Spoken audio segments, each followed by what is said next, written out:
కంటే ఎక్కువ ప్రవచనాలు ఉన్నాయి. ఆ ప్రవచనాలన్నిటినీ నెరవేర్చడానికి యేసు ప్రభులు వారు 2000 సంవత్సరాల క్రితాన భూమి మీదకి దిగి వచ్చాడు.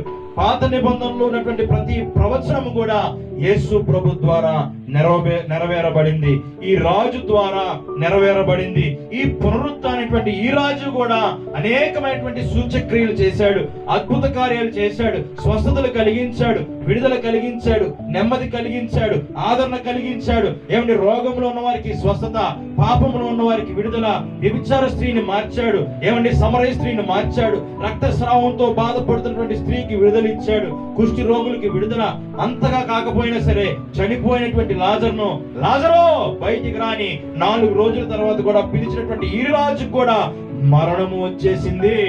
తండ్రి, నీ చేతికి నా ఆత్మను అప్పగించుకొనిచున్నాను. నా ఆత్మను ఏ ఒక్కరు దొంగలించలేరు, నా ఆత్మను ఏ ఒక్కరు తీసుకోలేరు. నా స్వయంగా నేనంతలో నేను ఈ ఆత్మను, ఈ ప్రాణమును పెట్టడానికి వచ్చాను గనుక నా చేతులతో ఇదిగో నీ చేతికి నా ఆత్మను అప్పగించుకొనిచున్నాను అనేటటువంటి మాటను బట్టి యేసు ప్రభువు వారు తల వంచి ఆ మరణములో కూడా దేవునికి గౌరవము, దేవునికి మర్యాద, దేవునికి తగ్గింపు కలిగి యేసు ప్రభువు వారు తల వంచి తన ఆత్మను తండ్రికి అప్పగించుకున్నాడు. ఆయన మరణించాడు. నిన్నటి దినాన జరిగినటువంటి సంఘటన ఏంటంటే ఆయన సమాధిలో పెట్టారు. ఎఫెసీ పత్రికలో చెప్తున్నట్లుగా చెరగా కొనుక్కోవడానికి యేసు ప్రభువు వారు చెరలోనికి దిగి చెరలో ఉన్న వారికి విడుదలిచ్చాడు. దేవునికి స్తోత్రం కలుగునుగా.